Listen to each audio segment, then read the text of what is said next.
มาเด้อมัดไข่เสาแหบเขาขวนเด้อจูบวันจูบกูหมูสีนี่เนาะว่าเอาไปเอาไปที่นึงจะถามที่ได้ผูกบอลกี่หางนาคนี่เนาะไปก็คือชุกหลายจับยากบอลงาไม่ตาคอยสมเงินสมคำนี่เนาะ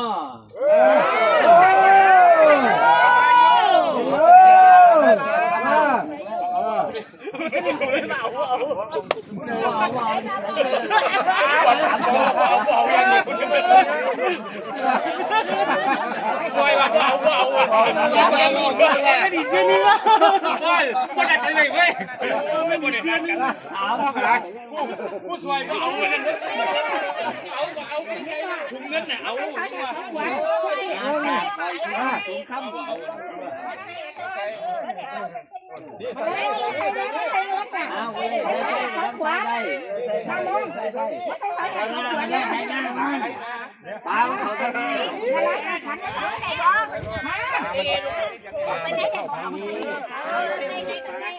ใส่ปากทางออกมันด้วยนะ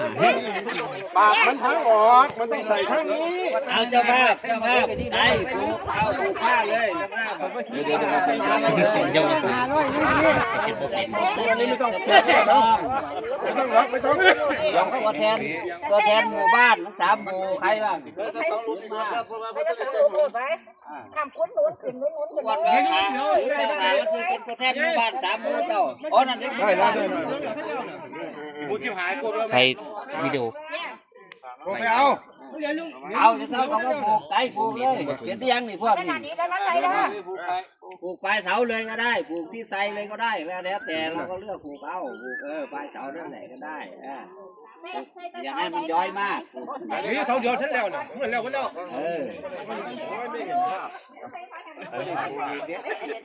ใช่แบบนี้ใช่ดิเพิ่งวิดีโออะไรต่อถ่ายเอาบุญเห็นหมดเลยมันต้องเห็นภาพเนี่ยเห็นภาพแล้วมันสาธารณะใช่ไหมมาร่วมเอาบุญด้วยการสร้างกุฏิให้พระภิกษุสงฆ์ได้พำนักรักษาใช้ชาติหน้าจังใดให้รวยแล้วรวยอีกผู้ช่วยมาบ่เอาฉันหลังวันนี้วันไม่ซีเทียบ่ไหวหัวเลยว่าไม่รู้จะทายบ่เอาฉันทั้งนั้นก้อนหมูเลยวะกวดกินเงินลุงทองแล้วบ่เอาฉ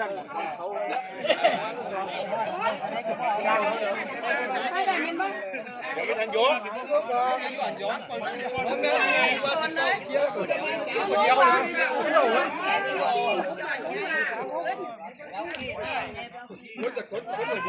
บอกให้เราเอาเงินมาใส่หลุมนี่นะบอกให้เรามานี่เราผูกเสาเฉยๆสร้างวัดจัดการเองไม่นัดกันแต่คือพูดนี้เอาทางพันน่ะต้องเอาตรงไหน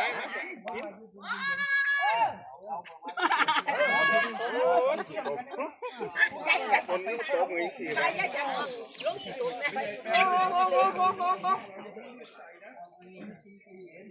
ันนี้เอาอยู่หมองซุ้มที่เย็นสิก้าวหน้าจะว่าอะไรอ่ะ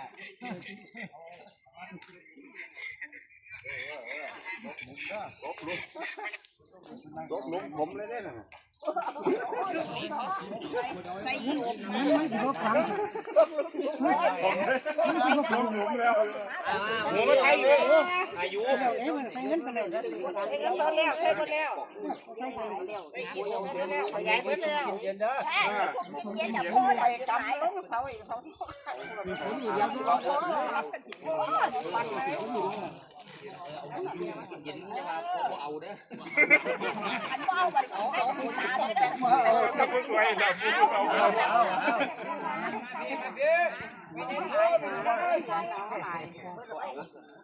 ้หมดคนเลยพี่นั่นไปเร็วเจ้าผัดเลยเลยไม่ใช่สวนบอกว่า30 บาท เข้านี่นะยกที่เข้าเทียบ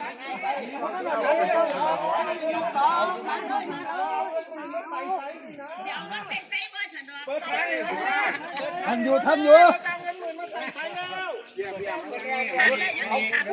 ใช่แล้วใช่เขาเอาบุญไม่ใช่บุญ แ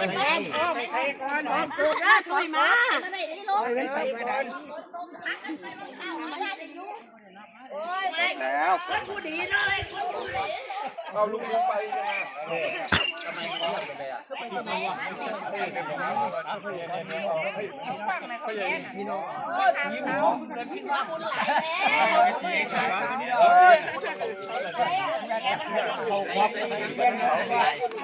ลุงพึ่งก็ไปแล้วไม่เหลือ เรื่องว่าเขาให้ไปกี่อย่างไอ้จองบ่เป็นปีรองเอายกกำลังเริ่มแม่ นี่ไงพี่น้องออกมาไม่หนีอันนี้มันเป็นปีที่ซื้อความที่ยังเป็นกองอ่ะ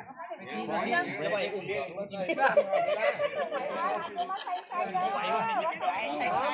อยู่สุกกินเย็นแล้วบ้านนี้คนลุงเย็นแล้ว ว่า ไม่ป่าที่ เข้าจองมาได้เพิ่มคนละบาท2 บาท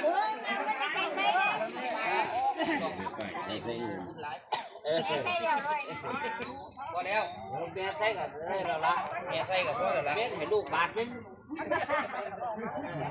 ตายจะหันมันเบิด งามกว่าคนจริงก็ไปว่า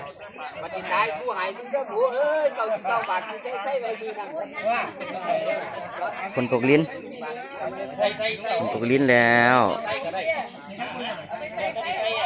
ใส่บอลดี โอ้ยใส่ลงส่งไม่ได้ใส่ไว้ถูกไปแล้วใส่ดอกเอา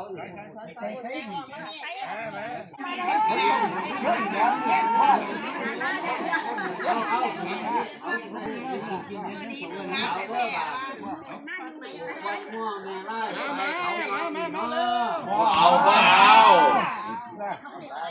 นี่ก็ได้ข้างนี้ก็ได้ข้างนี้ก็ได้ บ้านของเก่าของทำเก่าคุ้มดีเนาะ เอาก็เอา วันผู้ชม ใส่อะไรก็ได้ครับใส่อะไรก็ได้ เงินมีคำอยู่ดีมีแห้งดีเนาะ เอาไม่ได้วางเบาอีกไม่ได้วางเบาอีกไม่ได้วางเบาอีกว่า เอายังจะเอาคนเดียวนิดเดียวก็แค่ว่าเอาซะ นั่นแหละก็ว่าว่าเป็นว่า3 เทียนเป็นทีว่าเป็นว่า3 เทียนเนาะ